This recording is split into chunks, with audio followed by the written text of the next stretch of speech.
Hello and welcome to the AVForums podcast for Monday the 21st of May. And joining me on this edition are Steve Withers. You know that wasn't me. Mark Hodgkinson. This is a rebellion, isn't it? And Ed Selley. There's a problem on the horizon. There's no horizon. I think your line, Mark, isn't in the film. It is. No, no, it's not in the film. It's not in the film. It's in the trailer. It's in the trailer. Actually, we could do Oh well, quotes I for think this. so. We could do quotes that are not in the film for this film really easily, couldn't we? Oh yeah, you're right. It says "from trailer" in brackets. Yeah, there we go. Well, I like your thinking. Just took it from IMDb. I think everybody's got it anyway out there. Right, so we start on a sad note. Lois Lane is no longer with us. Margaret Kidder. I had to ask Steve who Margaret Kidder was because I didn't know her name, but as soon as he said Lois Lane, I knew. I had a picture of her straight in my head, straight away from the Christopher Reeve Superman films. Both Superman and Lois are gone now, sadly. Yeah. Yeah, I mean, obviously her career had suffered somewhat in the last few years because she had gone slightly bonkers. But I don't think she ever really recovered from Superman 4, The Quest for Peace, but I don't think anyone did. And she wasn't that old, 69. That's not that old just to be passing on, so sad. Being mad takes it out of you. It does. I think, wasn't she a decade ago or so, she was running around in the middle of the night naked or something in the street? I think it wasn't good. Yeah. So, R.I.P. Margaret Kidder. Actually, also, on a sort of semi-related note to films, Tom Wolfe died as well, and of course he wrote The Right Stuff, which is one of my favourite films, and On Fire with the Vanities, which is a terrible film. But if you read the book The Devil's Candy about the making of it, absolutely cracking read, really, really funny, so highly recommended. And he had 40 white suits. I mean, that's to be He was a dapper dresser, let's be honest about this. Yes. So, yeah, I mean, another person of a like we're unlikely to see again, so, yeah, that's a sad one. Okay, so let's move on swiftly and let's find out what the team's been up to in the past week. Well, Ed wasn't around last week because he was in Munich, and we're going to talk about the Munich show in the next segment of the podcast. But Ed, it was nice to see you turn up at my Mustang event. I'm saying it's my Mustang event because I organised the whole thing. Of course I did. Yes, but naturally. You know what? You know. No, what I mean. no, I made it out of the house. It was all very exciting. I mean, I took the boy with me to this historic racing event, and he was initially very keen, but when he realised that the cars don't habitually like flip over and blow up like they do in the film, You realised it wasn't Mad Max. Yeah, his interest began to wane a bit, which was sad. But I managed to get a couple of races in, provided basically he was eating these revolting blue ice lollies, and as long as he was given one of those on a semi-regular basis, he was happy enough. But no, there was some interesting stuff there. I had a coveting moment. There was the very first touring car ever driven by German touring car legend Klaus Ludwig. There was his 1978 Mark II Escort, and that was quite Moorish. I loved the way that when I was talking to the person that was setting it up, the bloke who was driving it that day, it was only his second time out in the car, so they turned it down, their words, and that meant that it was only running a 9,000 RPM red line as opposed to 11, which it will actually go to like Spinal Tap. So yeah, that was all good. And there was also, I don't know if Phil saw it, there was a Volvo 240 touring car, and every time it was on throttle and going up the hill, it was very Mad Max in so much as there were these gigantic jets of flame coming out the side of it. And I later read, do you know the reason for that, Phil? Go on. They weren't, in the touring car regs of the time, they weren't allowed to water cool the turbocharger. So Volvo decided to use another fluid that they had to hand in the car, which was petrol.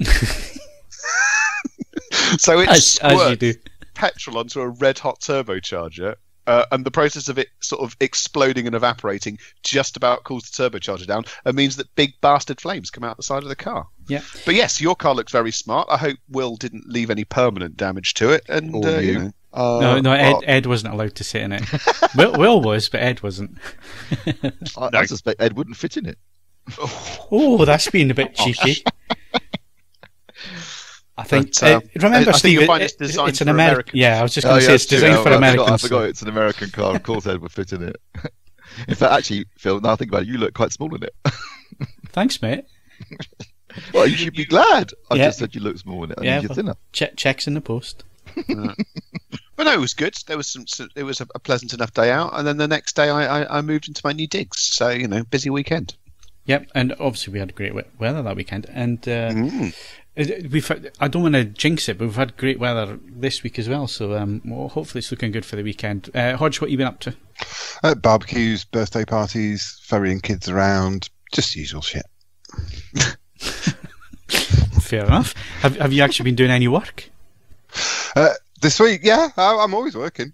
You know, always grafting. not much for AVForums, but yeah, I'm always doing something. Yeah, I've been working, just living normal life. Nothing exotic, but you know, ticking along quite nicely. Okay, good stuff. And Steve, what have you been up to? I was trying to set up a very high-end AV processor and amp. I'm reviewing the processor, but the amp was sent along because I needed the additional amplification. Don't reveal that you can't do it. Sorry? Don't reveal that you can't do it. It only uses XLR outputs on the processor, so I need to get hold of an 8-channel amp that had XLR inputs, which was fine, except that the amp, and it's a French company, they'd forgotten to put in a power cord, and it turned out the power cord is the 15 amp version, the big one, not the normal 3-pin kettle lead, so couldn't do that. And also, I need another 4 channels amplification, so I was going to use the Arcam 429, P429 for the overhead channels, and that's only got RCA inputs. So Tom Garrett had provided some XLR to RCA cables, and unfortunately he got the wrong connections. They were male instead of female RCAs, so they didn't work either. So that was a bit of an aborted attempt yesterday. Looks nice though. That's the main thing. There you go, Ed. That's your new approach for the hi-fi reviews. It looks nice. Actually, to be fair, I do a routine piece for a print magazine called Beautiful Systems, where basically I can just spout forth on whether it's big and shiny and the knobs feel good. So I'm way ahead of you on that. It definitely wins in that category, and it comes with the most impressive setup microphone I've ever seen. So it's got nice knob feel. It's got excellent knob feel. Don't underestimate knob feel. I'm sorry, it's important. And as I say, the microphone is a work of art. Impressive. Yeah, but does it work? That's I don't know. Yeah, good stuff. Who'd want our lives? I haven't done a Fat Club update for a while, so in fact I don't think I've ever done one since we initially discussed it. So I'm now 16 weeks into it, and if anybody's interested, I've lost 1 stone 4 pounds, which is pretty impressive. Yeah, it is. You know. And, the photos of the food that you're posting would suggest that it is actually food and you've not moved to the Marjorie Dawes dust plan. Yeah, so culinary skills have definitely improved, I think. Yes. And your photography skills of photographing food are very good too. I like the way you slice your spring onions on an angle. Yeah, you noticed that, Mark. Oh, yeah, nice touch. that egg and chicken salad looked very nice. Oh, it was. Although it didn't look terribly salady, in fairness. No, mostly egg and chicken. It was like a sort of poultry genocide. Well, it was a deep dish bowl, and there was spinach at the bottom pushing everything up, and then there was a leaf salad, then there was the chicken, and then the eggs on top. So it kind of hid it in the photograph. Yeah, it was a bit of a layered approach, but plenty of greens in there. I always toss. Can I just say that cooking on an electric hob blows so many goats? Yeah, well, it really does. I'm used to it. I've had 15 years of it, Ed. So it's like half an hour to get hot. No, it's not some. Actually, this is better. This is a new hob and oven. Actually, the oven's very good, but the hob, it's more the case that actually it gets up to temperature pretty quickly, but then actually shedding temperature so you can go on to a simmer or like a gentle you can't effectively. You have to have 2 rings on, don't you? Yeah, it's basically built up a residual level of heat that will work until the universe dies of entropy. Yeah. And yeah, it lacks the delicate touch. But and also, can I just also say that having an electricity meter that you pay for on a key next to your electric hob, so every time you turn it on, a big red light starts flashing, going, "You're using a lot of electricity." It's like, well, tell me something I don't know. Gotta eat. That's depressing. Yeah, I won't lie, but not for too long, so we'll be all right. Good stuff. Okay, so we need to move this juggernaut of a podcast on, but before we do that, we got some competitions, and Hodge, you tell us about them. Okie doke. We have got a copy of Downsizing on Blu-ray, and that one closes on the 28th of May. We've also got potentially the star prize. There's 2 joint star prizes. This is the Arcam AVR 390 AV receiver, and that one closes on the 30th of May. Also closing on the 30th of May is a Rel Acoustics T/5i subwoofer, and that's it. Some cracking prices, aren't it? Very, very good set of prizes. Winners. Sorry. We're all winners, Steve. Sorry. We're all winners here. In this podcast, We've got Genetic Mutation, who won Suicide Squad, but also sounds like they could be in it. And Hell to Pay on Blu-ray was won by Ben 16V or 16 volts, perhaps. No. Oh no. Sorry, hang on a minute. Oh yeah, Hell. That's the. Okay, start again. Genetic Mutation won Suicide Squad, Hell to Pay on Blu-ray, and Ben 16V won Pitch Perfect 3 on Blu-ray. Well done, them. Congratulations. Okay, so congratulations to the competition winners. Moving on, hardware news is next.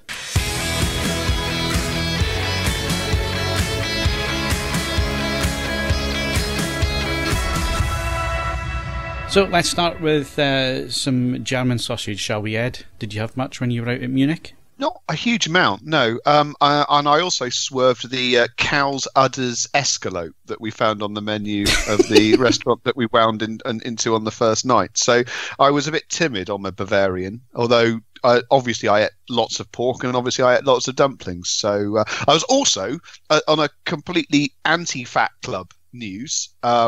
The German McDonald's, or at least the one in Munich airport, one of the standard menu items was 2 Big Macs, large fries, and a bucket of soft drink. What a thing! I have to say, after an entire day at the show where I hadn't eaten since breakfast that morning, I was at that like a tramp with a bag of chips. So yeah, culinary wise, Munich didn't. If you are accepting the fact that it's going to be very Bavarian, Munich didn't disappoint in culinary terms. In hardware terms, I am a little bit more mixed, because whilst there was some very interesting new product breaking cover at the show this year, you will note from my show report that the quantity of new AV equipment at Munich, which over the last couple of years had actually crept up to being a meaningful constituent part, had gone back down again to pretty much nothing. And there's still an awful lot of equipment at that show where, choosing my words as nicely as possible, it does look like it's been built by some bloke for himself, and it's always a man. I don't wish to exclude women from this conversation, but they generally have more sense than this. And if they then sell more than one of them, that's a bonus. And really, that isn't how real industries work. You should be trying to produce them as a sort of mass producible, or at least routinely producible item. So a lot of the rooms on the top floor, I literally stuck my head in, went, yes, it's another gigantic pair of loudspeakers being run at kitten's breadth volume, and just left again. But there was some good stuff. I would say that some of the things that impressed me the most, in terms of just outright performance, the new PMC Fact Fenestria. All right, it ought to be pretty impressive because they're £45,000 a pair, but in the great scheme of Munich, where you lose all understanding of value, £45,000 was actually not amongst the more expensive loudspeakers there, and the engineering that's gone into them and the performance that they demonstrated, yeah, that's going to be a very special pair of loudspeakers if you've got the space for them. The new equipment from Chord Electronics, nothing modest for Chord Electronics. They've developed a completely new amplifier topology, of which I've been trying to read a little bit more about, and I still don't fully understand, I'm afraid, but I'll try and get there in time for possibly having a look at it. So a whole new power amp design from them, obviously a new digital product in the form of the heavily revised Hugo TT2. I thoroughly enjoyed the how's it gone? The new Focal Utopias, €180,000. Can we be clear about this? This is an absurd sum of money. I cannot possibly turn around to you and say that they're worth it, because I'm looking. That's most of the way to a house. However, as an engineering achievement, they are phenomenal things. So yeah. Very, very impressive. There's a new integrated amplifier from a company in Yorkshire called Sugden, and that happens roughly as often as Halley's Comet visits this corner of the solar system. So that was quite exciting, and I'm really looking forward to getting my hands on that. And otherwise, it was just a sort of monument to chrome shininess and the fact that the top 1% of society is utterly immune to recessions. I just think 180 grand, unless you can live in those speakers as well. Mate, they weren't. That's not far from the most expensive thing there. I mean, there were two systems that nudged £1 million. Actually, no, two of them exceeded £1 million, and one was arguably £1 million. Why? Well, because that's what they cost. Yeah, but why? What do they do though? I mean, they still presumably they play music? Yes. Look, from records or. It's well, the most expensive one there, 1.3 million, was able to do vinyl and CDs. It included £28,800 worth of equipment supports, which I thought was quite a nice touch, and also came with £30,000 worth of batteries to power it. Okay. Well, you don't so my copy of Raw Power by Iggy Pop, then that's going to sound fantastic on it. Joking aside, at the show, they really weren't taking... When you've got loudspeakers that cost £750,000, you're not going to take any risks and alienating the clientele that might buy them. I have spent some time in a room on my own with those speakers, and I've played music that I enjoy, and they are otherworldly. But no, they're £750,000. There's no... You cannot reconcile that as any part of logic. Where does diminishing returns stop at? Oh god, it stops way before that. They better come with a fluffer or something like that, because they're not paying that kind of dough for a pair of speakers.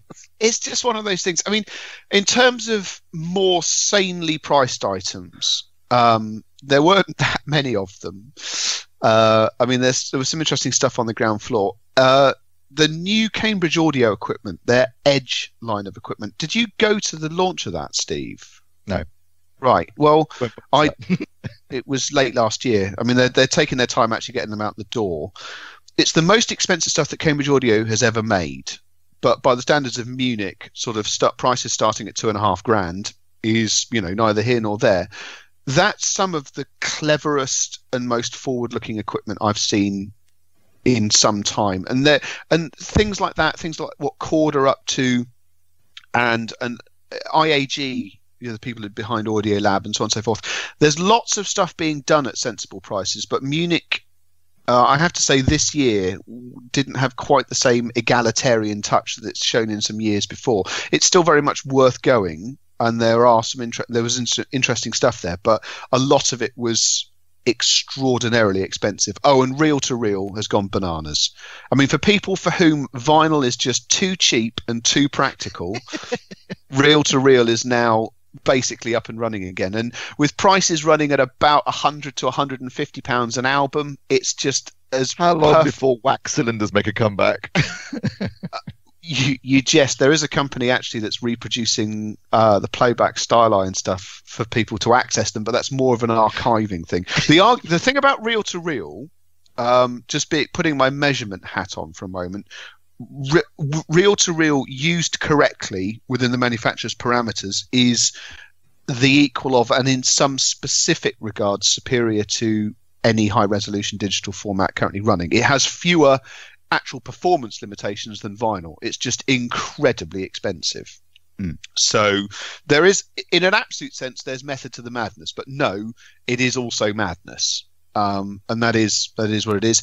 In terms of other news, I think this is now public. I checked this morning. Musical Fidelity, long-standing British hi-fi organisation, has been sold to Project. Lock, stock and barrel, basically. I believe the UK office is now closed. The website's still up. And that's going to be part of the Project empire. It's unclear at the moment whether the brand will continue in its own right, although I'm assuming it probably will, because that's at least half the value of it. But yes, that's now part of the Project group. And the other thing I suppose that was interesting to watch was that when it comes to software-controlled products, so network streamers, multi-room, etc., you can see this year, much more so than the last couple of years, a number of people who were persevering with their own systems have stepped back and given up. and it's now they're using DTS Play or Blue OS or something that they can buy into and then just attach to their own hardware. The costs of developing decent, high quality, stable streaming software have reached the point now where there's some specialists left in the field, and if you're not one of those specialists, you're buying in somebody else's because you're very unlikely to make a system that's good enough. It's the first time that we've seen something like that happen in 2-channel that I think we've seen for a number of occasions in a number of years now in AV with AV receivers, where there's a much smaller number of participants and an even smaller number of people producing the boards, the chipsets, and the rest of it. Unless you've got deep pockets, lots of time, and a willingness to get it right before you make any money, now your best bet is to just buy things in. That was it. I mean, if you've got any specific questions, feel free to get in touch with me via the show report thread or whatever. I took 2 gigs worth of photos. I did try and take video, but that was that was just a total failure from start to finish, really, because it would appear that the simple act of exposing a lens and turning it on will alert the largest German man in your vicinity to come and stand straight in front of it. So you don't have to tell us about that, Ed. We know all about it. Yeah, not all about it. IFA, I used to hit people with a tripod just to get past, because we got so sick of being bumped and barged and all the rest of it. It was getting silly, really. So yeah, yes. Know exactly what it's like, and it's the same at CES as well. Yeah, well, at least CES it's trade only. I mean, I'd say once the public were on the floor. Yeah, it is different when it's the public. Hell. Yeah, I know. Right, so that's the Munich show. Like Ed said, if you got any questions for them, you can ask them in the show thread with the show report, which is still on the homepage. Before we go into reviews this week, I just want to update you on the ElectriQ OLED TV that we reviewed last week, and I wholeheartedly withdraw every comment I made about the TV. There's been some developments during the week which turned out to mean that this product is a lot better than we first assessed it as, because it should have had an over-the-air update as soon as I turned the TV on, which I was unaware of, and it didn't happen. So the TV I reviewed was the TV that I reviewed. However, on giving the feedback back to ElectriQ, their engineer did ask, did it do an over-the-air update when you switched it on? No, it didn't. And here in an area that I would never have gone and looked at for an update was an update. And once it was updated, and it did take a while, it took an hour or so to fully update and restart and all the rest of it. Bloody hell. It's completely changed the TV. So this update, if you buy this TV, you really need to make sure it either does the over-the-air update, or you go and find the update and set it away, because it makes a big difference. So I've had to reassess the TV this week. It will be re-reviewed, remeasured, and so on, because it has improved. The main issue was gamma tracking. It wasn't tracking correctly using it out of the box as it was. Everything was bleached and washed out, and there was no detail in faces and all the rest of it, and it looked like a 10-year-old LCD TV. It was such a bad picture, but I have to say it's now astonishingly good. And when you consider it's £849, it's going to make for an interesting review. So that will be coming soon. But like I say, I've had to rip up the rewrite the whole thing and redo the whole thing. So it's going to take a little bit of time, because I've also Who got are ElectriQ, Phil? Our friends. They are a Chinese company who are handled by Appliances Direct in the UK. Right. So this was a retail sample that was sent out. It was actually one that you would buy from Appliances Direct. It was all boxed and packaged as it would be. It was a brand new TV, and like I say, it didn't do the over the air update. That I wasn't aware that it would have done anyway, so I reviewed it as it was out of the box and so on. But this update was there, it's hidden away. So if you do buy one of these TVs, hunt out the update in the folder and update the TV, because it absolutely changes it. And it's nice to see the company listening to feedback as well, because I gave them a lot of feedback on what I'd initially found. And they're working on that and hopefully going to implement some of the changes.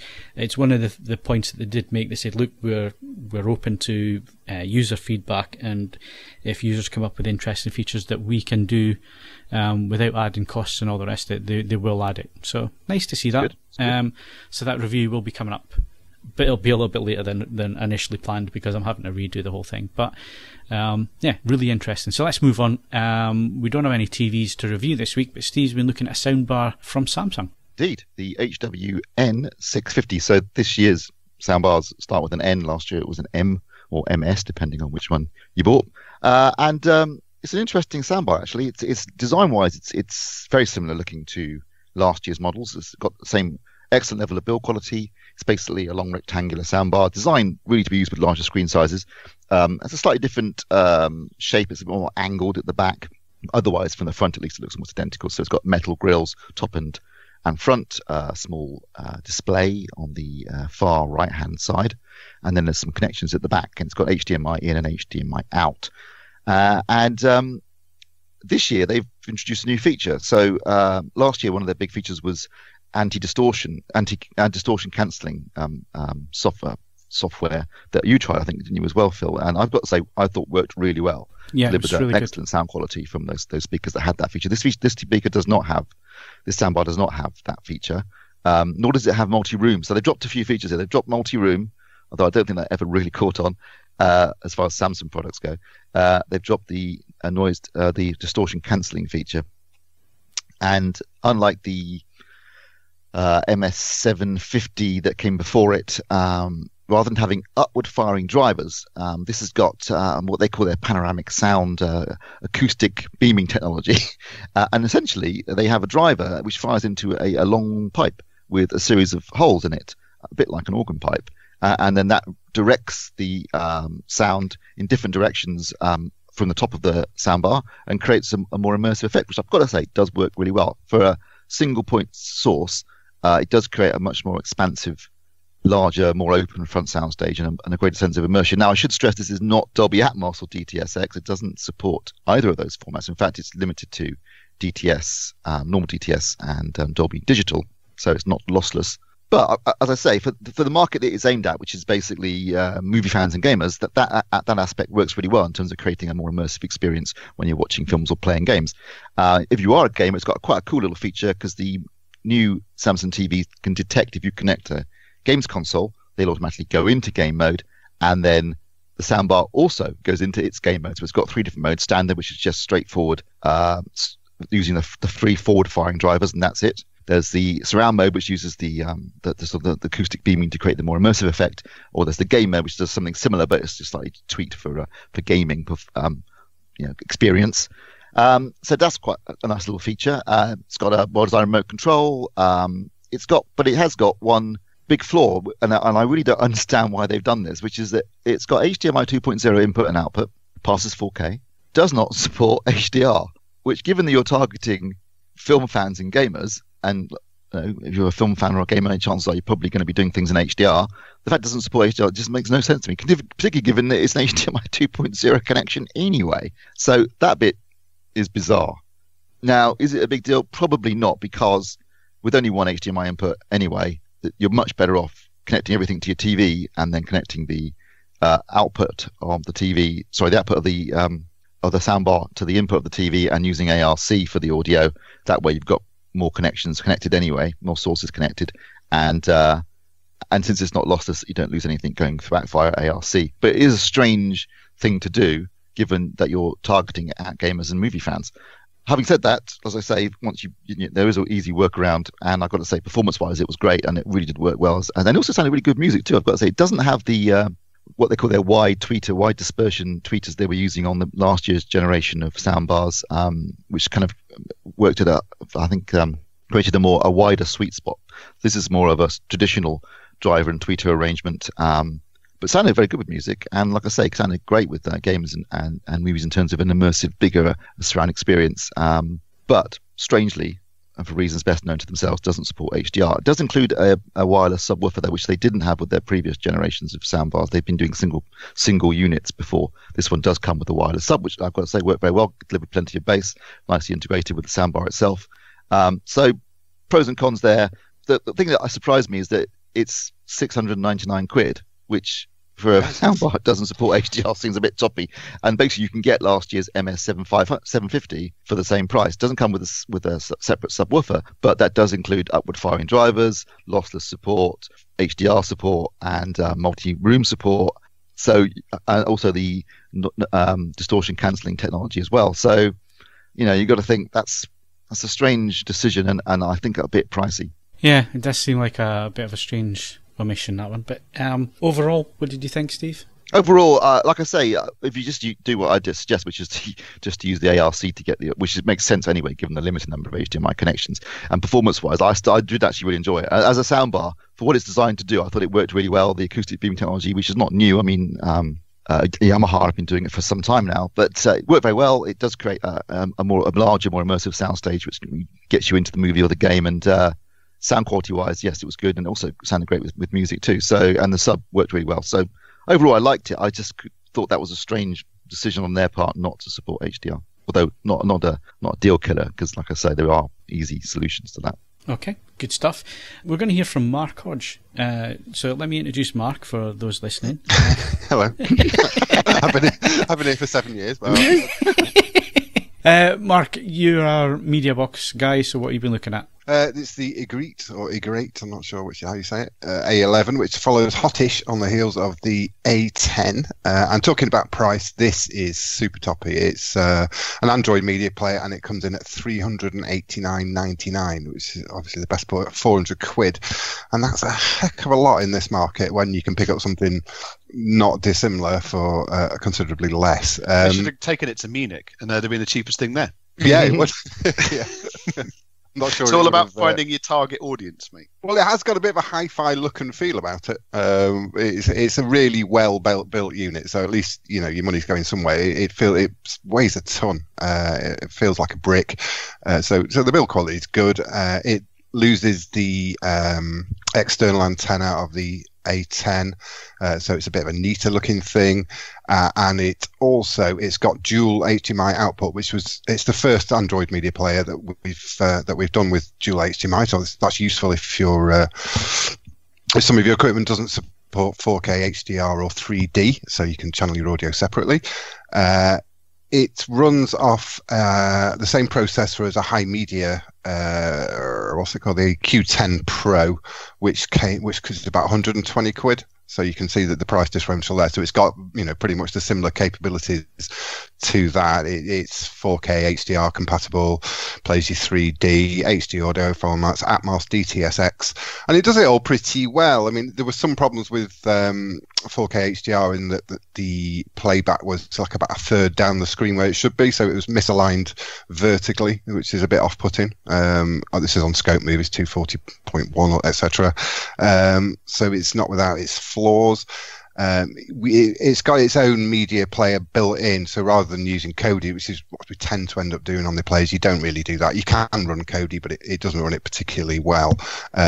So it's got its own built-in high media player, and that deals with stuff really, it deals with virtually everything really well. It does automatic frame switching. The video processing is quite good if you want to play around with some of the processing options. There's a few calibration controls in there.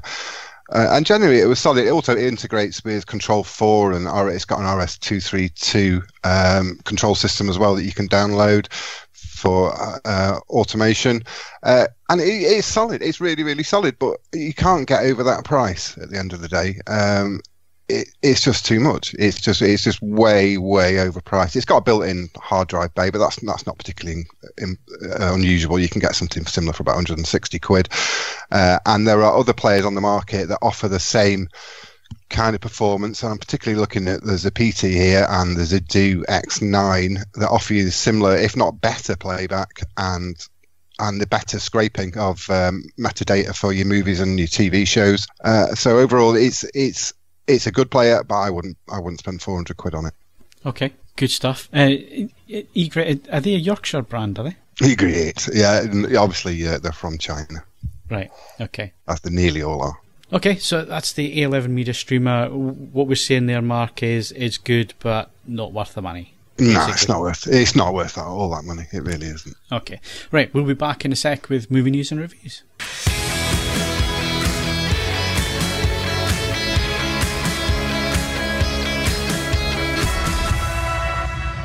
And we actually have reviews this week. Wow.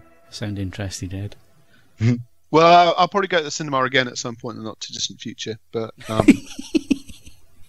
you'll go again at some point. Don't know what to see, but I'll go and see. At the moment, there's a degree of uncertainty to what I have to do on a given evening. But if I on a Tuesday or something, when actually no, it's more on a Monday night, when after I've put Will to bed, I could always entertain myself by staggering off down my local Cineworld and seeing what they're doing. Woo. Oh, living the dream. But I mean, I'm afraid the alternative is going to the pub, and I generally prefer going to the pub. Okay, so by that I'm assuming that you haven't seen Deadpool. No, I haven't seen the first one. Sorry, Deadpool 2. Yeah, you haven't seen the first one. Oh, you no, I own it on Blu-ray. Even I've seen that. Still never watched it. And also, I haven't brought a Blu-ray player with me, so I'm not going to get around to it now. Yeah. I have to be honest, in terms of things that were a priority, my turntable phono stage, about half of my record collection, that's here, and that was important to me. All the AV stuff, it's just stayed in the other house. So okay, not a problem. I did go to the cinema. I was supposed to go on the Thursday night, and I changed it to the Tuesday, which was the release day for Deadpool 2, and I changed it to IMAX. And Steve, you saw it on Tuesday as well, didn't you? I did, yeah. Right. Yeah. Do you want to go first? Because I normally go first on these things, but you go first on this one, I think. Okay. Well, I thoroughly enjoyed it. I mean, obviously, there's always the danger going into the second movie that you know what to expect, because I think Deadpool itself was the first film was a really fresh movie, really a bit of a surprise. You know, that whole irreverent attitude, the R-rated nature of it, the breaking the fourth wall. It was all. You know, it was clearly set in the X-Men universe, but it was very different from any other X-Men films. It was a huge hit, the most successful X-Men movie to date. Yeah, I thought Ryan Reynolds absolutely nailed it as the lead character. Obviously got to redeem himself after having already had one go at Deadpool in X-Men Origins Wolverine. Yeah, it was a nice, tight little movie. It was very funny. It was very well made. It's some good action sequences, and I loved it. So going into the sequel, you're always thinking, well, I kind of know what to expect now. So is it going to disappoint? And thankfully, it didn't. More of the same, to be honest. Lots of laughs, very, very funny. Loads of irreverent jokes, loads of breaking the fourth wall. You probably need to watch it 2 or 3 times to get all the jokes in there, because they're just flying at you left, right, and centre. It looked great. I thought the new characters were fun. The villain was good. I thought they delivered a good villain. He was a threat, but he also had a decent and interesting backstory and motivation. Interestingly, the villain is played by Josh Brolin, who also plays Thanos in Avengers Infinity War, and that point is commented on in Deadpool 2. Yeah, there's some big action set pieces. The director of it is one of the guys that co-directed John Wick, so he can do action in his sleep, and there's some really good action sequences in it. It manages not to be, I think a lot of sequels fall into that trap of just doing, being bigger and more is better, and it manages to avoid that by not being too over the top or too big. I mean, it's certainly a larger scale than the first Deadpool movie, but not a massively difference in terms of scale, I don't think. So there's some nice set pieces in it though, and yeah, overall there's some fun cameos, I have to say, as well. And yeah, I thoroughly enjoyed it. My only problem with it was that, unfortunately, in the cinema I was in, the person to my right was laughing hysterically at everything, even things that weren't that funny, and was driving at the wall, and the person to my left smelled like a wino who'd pissed themselves. So I just wanted to get out of the cinema, because it was just horrible. I sat the whole time thinking, I cannot wait to watch this on my own at home. Yeah. In cinema. Actually, I really enjoyed the audience participation in this one, because obviously it was the first showing on the Tuesday night. It was 6 p.m. showing, so it was the first one in the IMAX. It was absolutely jam packed out. I didn't have anybody smelly sitting next to me, and yeah, it was a real. I think it helped the film a lot more as well, having the audience reaction there. I think because it was the same with Infinity War. When I saw that packed out cinema, there was a really nice experience, a nice vibe in the screen. Whereas I saw it a second time, and there was only 10 of us in the screen, and of course you don't get the laughs, and you don't get because people tend to just say this. So it was a different experience from that point of view. So in terms of audience participation, see it with a crowd, because it is best. There were a couple of times when my audience actually clapped, and cheered. Yeah. No, it was really, really good from that aspect, and it is laugh a minute. I have not laughed that much at the cinema in a long, long time. It was almost therapeutic that way. It was, and You're saying it's not bigger and more bold than... I didn't say it is bigger, but not but I haven't gone mad on that sense. No, but I think it's a lot more knowing this time around, and it plays with the joke a lot more this time around, because it can get away with that because it set the ground rules in the first one. They're really having fun with this one. I mean, really having fun with this. Some of the breaking the fourth wall stuff's really, really funny, and the post-title sequence, which I'm not going to spoil, but my God, that was the funniest thing in the whole film. Was the there's a bit sort of midway through the credits, which is as the credits start rolling, there's some really, really, really funny stuff. Yeah, don't sit to the end. To the very end. Don't sit to the end, because we did, and it was nothing there. I was so annoyed. But didn't he do that in the first one as well? No, the first one he turns up dressed as Ferris Bueller. That's and does right. the same thing. Go home. It's over. It's finished. Yeah. And then he mentions that Cable might be the villain in the next movie. So I was expecting something at the end, but they didn't. But it is very knowing, and it digs fun at sequels. And itself, it takes its piss out of itself a lot, which is also good. It's got its tongue in its cheek. And without spoiling it, in terms of Infinity War, Avengers Infinity War, this film ribs that completely, and the whole end sequence. I'll leave it at that. See, for me, Deadpool 2, it's probably the best cinema experience I've had for a while. I've got to say, for somebody that hates comic book stuff and all the rest of it, and I don't hate it, but I'm not a massive fan. I'm really getting into it now. It's taken me a while. It's taken me 10 years, but it's one of those films that you don't have to know anything about the universe or anything. As long as you've seen the first film, you know what to expect. It's just it's bigger, bolder, funnier, and there's more Star Wars jokes in it as well. Yeah, it's an excellent sequel. And I think they did a fantastic job. And yes, like you say, if you've seen the first film and you enjoyed it, you will definitely enjoy this. Yeah. And hopefully it will beat The Passion of the Christ to be the most successful film in the R-rated film in the US ever. Well, we'll keep our fingers crossed for that one. And I mentioned Star Wars. I've actually booked my ticket for opening day, but not the midnight viewing for Solo, which is this week. The reviews have been mixed again. Yeah.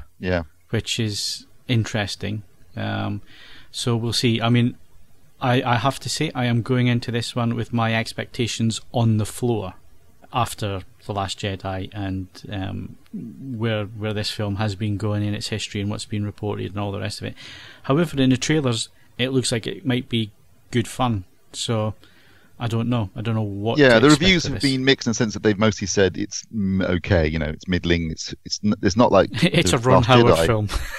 Yeah, he's a competent journeyman director who delivers an enjoyable product, and I think this is what you're going to get. I think the reviews haven't been as glowing as they were for The Last Jedi, but clearly that was a polarizing film because whilst the professional reviews were good, the viewers' experiences were very different. I think this is just going to probably be exactly what the reviewers are saying, which is just a mediocre romp. I think it's interesting that there's a Star Wars film out in 5 days' time, and you and I have barely mentioned it for the last few months. Yeah, and I think that say that we're not particularly interested in this film. I don't think anyone wanted a Han Solo. I mean, God, Solo. Oh, could they have thought of a less imaginative name for this film? Yeah. We don't want a Han Solo movie. We don't want a Han Solo movie about Harrison Ford. Do we care about the backstory to Han Solo? I mean, the whole point is he turns up in Star Wars. He's cool. He's a mystery, and that's part of the fun of it. Yeah.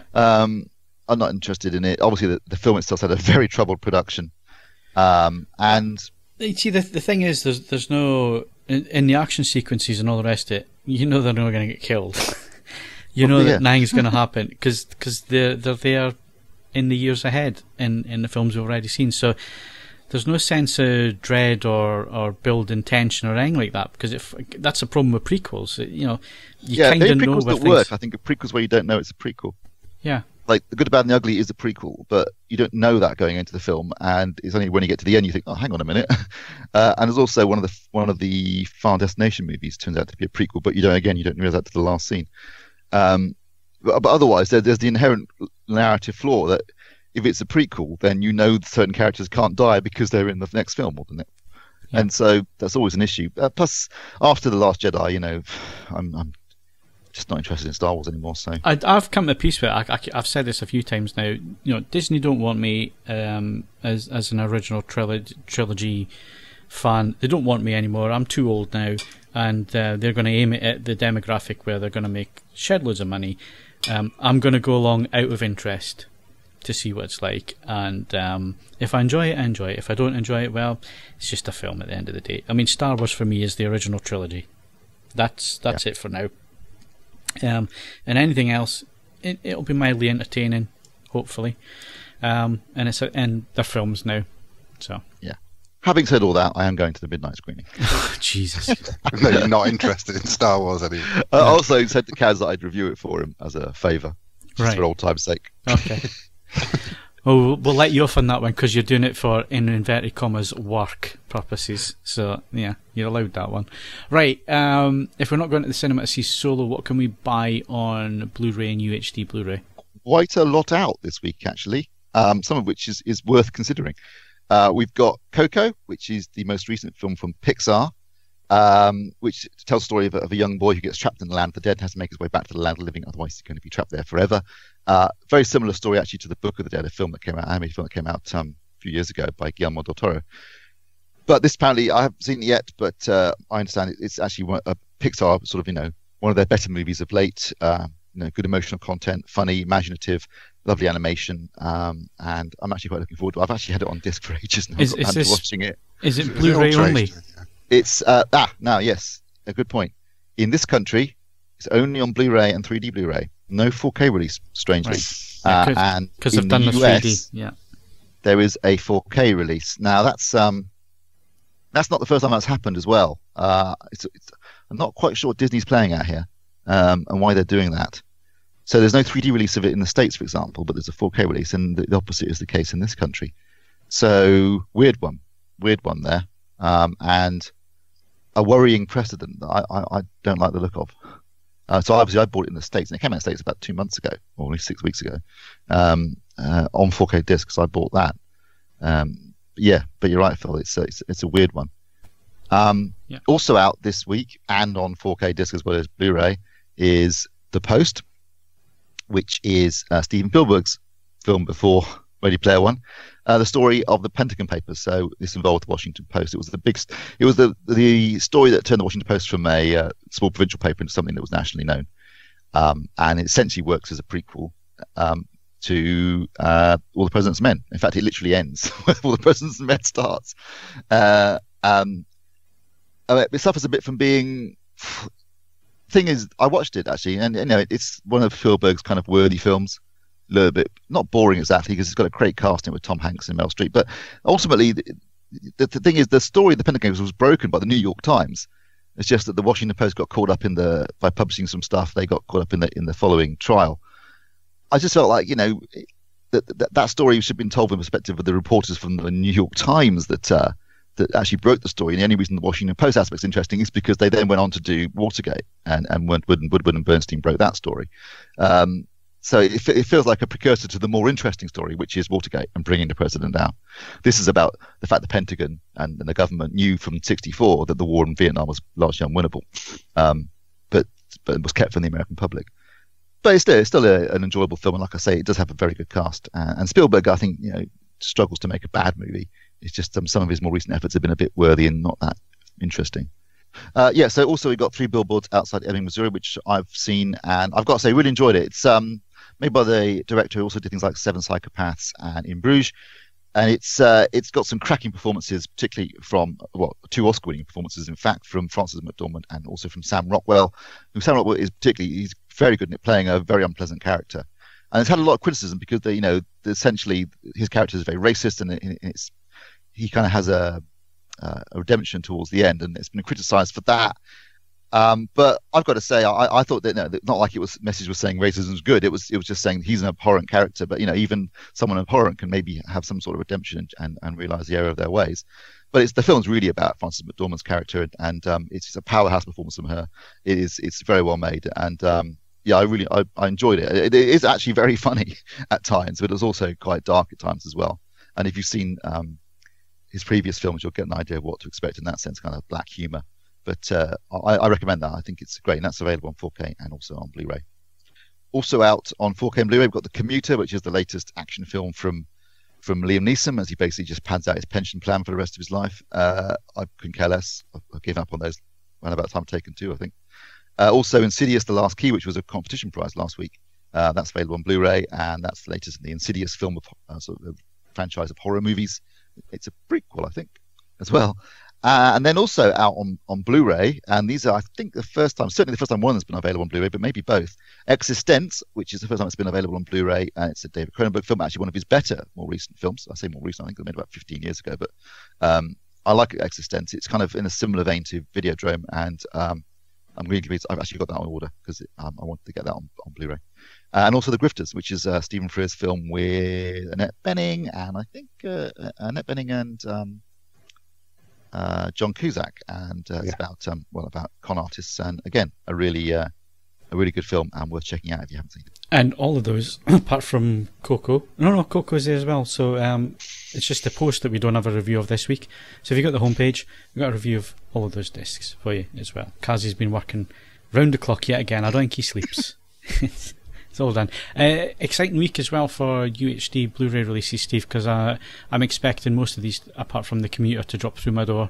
Yeah, I mean, yes, actually, it's a big week for 3D because 4K releases, because you've got the Post, 3 Billboards, the Commuter, and then also this week the Matrix, Jurassic Park. Now, annoyingly, the Jurassic Park trilogy and also separately Jurassic World. Yeah. Although in the States, all 4 films were in. Although the trilogy pack, it's only £40, so it's not too bad. No, but if you want all 4 films, the combined price actually is more than just buying the disc from the States. The 4 disc. Yeah, set. But you're going to get hit with customs buying from the States. So Jurassic Park trilogy, Jurassic World separately, and also, as I mentioned, the Commuter and the Post and everything else. So big week. Now I've got to say that the Matrix interests me immensely because it's a new 4K restoration of the original camera negative. Obviously there are some CGI effects in there, but it was in the early days of CGI. I'm interested to see how that plays out. But the addition of wide color gamut and HDR should be interesting to see how that, because it's got a very specific color scheme. Green in the Matrix, blue in the real world. So that's going to be interesting. Also, Dolby Atmos soundtrack. And again, that was one of those films, wasn't it, when it first came out on DVD, that it was the go-to demo, with the bullet time stuff and everything. So that would be interesting. I can see the comments now, Steve, on the Matrix is, boy, there's a lot of grain. Well, shot 35, so it's definitely going to be grain. It's going to be really grainy, people, so be prepared. If you don't like grain, don't buy it. Now, the original Jurassic Park will also be very interesting. Yes. Again, restoration, 4K, very early days of CG, 1993. New DTSX soundtrack. And again, that was one of the soundtracks you went to as a demo. It's still one that I go back to now and again. I know it so well, the T-Rex scene. I know it so well that I've been using that for 20 odd years now for testing kit and so on. So I'm quite interested in that. I tell you what I got last week from the States was Saving Private Ryan, which has got Dolby Vision, Dolby June Atmos. the 4th for the UK release. That looks fantastic. I mean, it's still a deliberately desaturated image. It's deliberately grainy. It's shot to look like battlefield footage. So there's a lot of flashing in terms of exposing the negative. They've done deliberate things to make it look like that, but that's perfectly rendered on the disc. But the colours are still more. There's still more depth to the colours in this than there is to the Blu-ray, and obviously it's much more detailed because it's a full 4K restoration of the camera negative. And again, this is largely just photography without effects.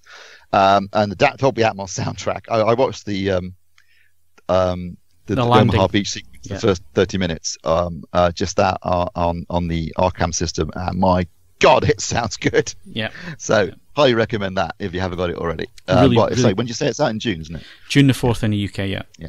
Get it. I've already got it pre-ordered. Excellent. Me too. Christ, it's not like you, Mark. I know. I've got nothing to spend my money on, so I'm just like, fine. Do you want to buy me a house? I should donate to Ed, actually, shouldn't we? Yeah. All donations to the Buy Ed Something Other Than a Cupboard in a Warzone fund is gratefully received right now. So good stuff. Part of the problem is that where I am right now is the town of Olney, for people that may not know it, it's just up the road from Milton Keynes. It's absolutely lovely. Can I afford to live here? No.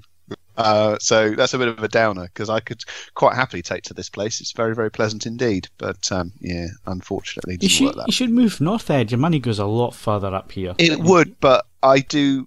It's the weirdest thing. I do want to continue to play something of a role in my son's life. So you're absolutely right. I know.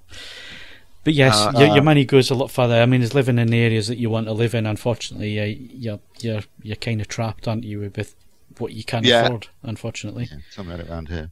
Yes. So, what, Mark? If you're looking for things to spend your money on, there are some other discs that are being announced that you might want to go for.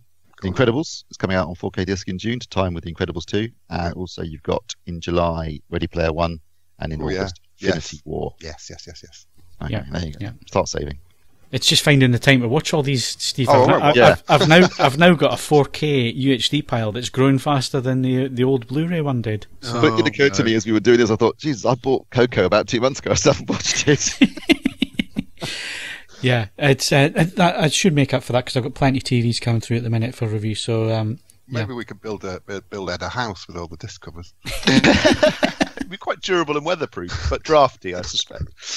I don't know about the UK, but I saw a photograph of the packaging from The Matrix because it comes in a slipcover which has got Trinity and Morpheus and Neo on the front, sort of bullets heading towards them. Yeah. But when you remove that, the inside cover of the actual disc itself appears to be the Matrix with those little letters, the green lettering coming down, and then the white rabbit on it, which looked a bit crap, I thought. The Matrix one, I think, for the UK is the slipcase image. Yeah, but what's underneath the slipcase? Because I never bother keeping the slipcases.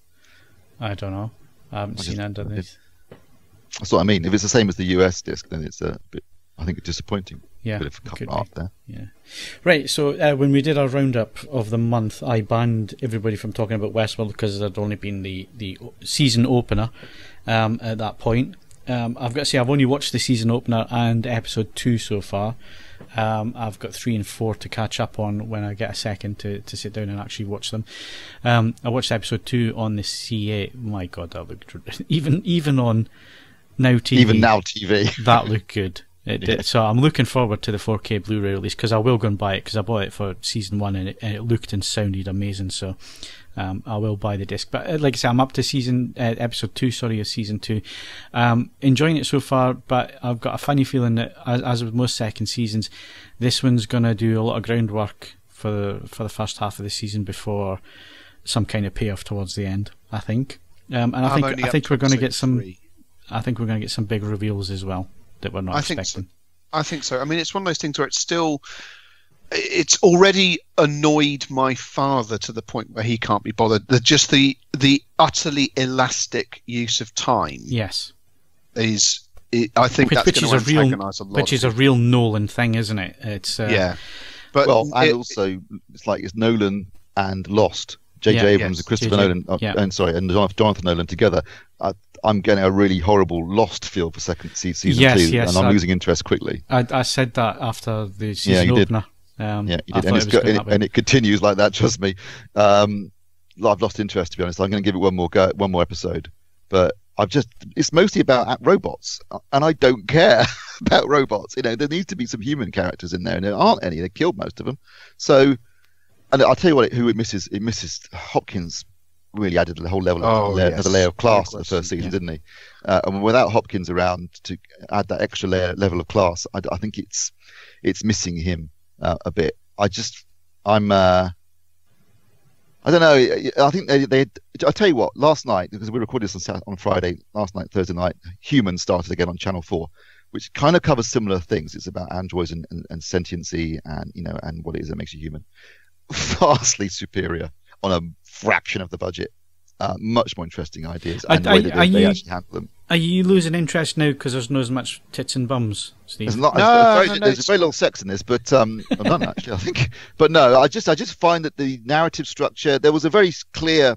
It felt in the first season like they had a very solid narrative structure from the beginning, and they had that. There was some nice conceits in there, and they're sort of playing with time made sense in the ultimate, and by the ultimate end, by the end of that. Yeah, because there was a nice payoff at the end. Yeah. This season, I just feel like they go, okay, well, what do we do next? It feels like a lot of American shows where they just, they kind of just start losing their way. I mean, in the case of Lost, they literally lost the plot. You just feel like now they're kind of, well, we got to expand it, we got to do this, we got to do that, and it's like. The other thing is that when you're playing with the elastic use of time, where the bulk of the cast do not change in appearance, that makes it very hard to work out. Well, they are in some regards just having a laugh, and that can be irritating. I mean, as you say, it's still beautifully shot. As I say, episode 3, I quite enjoyed. I didn't get around to watching episode 4 yet. There are some interesting ideas being introduced, which I kind of like. But I'll tell you what I struggle with is those. Well, they're not really hosts, are they? But the kind of androids that just look like people without their skin. It's a crap effect. It does not very good makeup. I think it looks really rubbish. So I always find that whenever they're on screen, I think that doesn't look very good. Yeah, it's one of those things. I mean, it's interesting. I don't know. It's me getting access to Sky at the moment is a bit hit and miss. So it's funny. I was watching one of the things I watch religiously, and I'd still make a point of watching. Totally different because it's not drama in any way, shape, or form. Is Taskmaster on Dave, and like Humans, but even more so. Taskmaster's done on a budget of about 11p, and it lives or dies purely on the likability of the people doing it and the ideas contained therein. And you just get the feeling that Westworld has unlimited money and just seems to have forgotten some of that. Well, it has no likable characters for a start. That's which a challenge. Is very much a struggle, I think. I think Dara O'Brien was talking about this on Twitter, but he's absolutely right. There are no likable characters in it at all, and therefore it's very difficult to emote or empathize with anyone in it, because not only are most of them not even humans, but even the humans are really unpleasant. Whereas, as I say, Humans, the series, if you haven't seen it, I highly recommend it. I think it's really, really good, and it addresses some really interesting and very profound issues in an imaginative way. Particularly, they have to be imaginative to get around some certain budgetary limitations. But I think it's much better. What channel is that on, Steve? And how on can Channel we catch 4. up? Channel 4. Right. So it'll be on all 4 if you want to catch up. I think there's like 8 episodes a season, so there's not a lot. And it's just started last night, season 3. But it's a really, really good series. And as I say, also, I started the plugs. I'll finish it. Then this current season of Taskmaster on Dave, that's about 3 episodes in. You can watch them all because Dave, any programming that Dave generates itself, it keeps up forever. But it's a likable group of people, as it was last season with Bob Mortimer. I mean, I love Bob Mortimer. He's just as a wonderful human being. But this year, it's Lisa Tarbuck, who is a genuinely clever human being, very funny. Tim Vine, who is tolerable in this. Russell Howard, who is tolerable in this. Alice Levine, who I knew nothing about. I don't know what she does, but she is quite funny. Which is quite good. And a chap called Mr. Chowdhury, who I believe was in the phone. I think he's in the Phone Jacker stuff. I can't remember, but he's also. It's all very funny, and it's just, as I say, it's incredibly British in concept, and I'm thoroughly enjoying it. And I'm also. It's no MasterChef, but I don't mind Britain's Best Home Cook as well. That's quite good. Yeah. I noticed, Ed, that after you championed it, NBC cancelled Brooklyn Nine-Nine, and after Fox an uproar. It, and Fox cancelled it. Fox cancelled it, and NBC have picked it up. Sorry, yeah. Yes. Behind the scenes, it would appear that there were some ambitious wage rises requested. Yeah. And I think, Fox doesn't do that sort of thing. So I think people got a bit cheeky. It wasn't so much that the figures were slipping. It was just they were beginning to get a slightly inflated sense of their own self-worth. Yeah. And this has been a bit of a slapback. It's still very funny, and I still enjoy it very much. I am determined to catch up with it, but I keep forgetting where it is, Ed, so just remind everybody where it is. E4. It's also on Netflix. Right, okay. So new ones on E4, or existing ones on Netflix. Excellent. So yes, that's all good. And otherwise fine. I have been quite interested in the Fat season that's been running on BBC One. I don't know if anybody else has been catching up with that one, but Hugh Whitley Ferningstall. Yes. It's actually been. I hate the whole thing where he goes lobbying and all the rest of it, but I gotta say, really interesting in terms of actually finding out products that try to pass themselves off as being healthy products, and just how much sugar is actually in them. And I have to say, pre-packaged stuff has just got unnecessary crap, or just seemingly in its very DNA. By the same token, it's interesting you brought this up. Hugh Fearnley-Whitstall has just about stayed on the side of not annoying me to the point where I start throwing things at my television. Yes, I know what you mean. Jamie Oliver's recent actions, he can die in a fire, frankly. Especially given what he's been up to with his companies. Yeah, he is a hypocrite of the first order, and this is essentially saying poor people can't have nice things. That is largely the undertone of it. You know, if you can afford to come to one of my grotty restaurants, you can eat whatever shite you like. But no, if it's from somebody else, not a chance. Yeah, my point is that with some of these things, ultimately, TV chefs have no democratic mandate. If you feel that strongly about these things, could you stand for election on that ticket and see where it gets you? That's sort of what, if you're leveraging mild TV fame to mess about with the decisions and freedoms that I have, you can. I don't really care who you are. You can sod off. Anyway, as I was saying, Hugh Fearnley-Whitstall, it's a great little documentary series. It's on iPlayer. I thoroughly recommend you go and watch it because it will open your eyes to certain things that, you know, where people maybe are making mistakes in their diet, and it's something that's close to my heart at the minute, making sure that you're eating the right things and so, because we start getting to my age, you know. Hopefully not too close to your heart. That fat blockage. Thanks very much, Steve. I haven't hit 50 yet. I've only got 50 on the side of the car. I haven't hit 50 yet. Is that your target? 50 pounds. The thing is, if you want 50, that's the target. It's interesting, obviously, with Hugh Fearnley-Whitstall doing this, trying to torturously drag this back.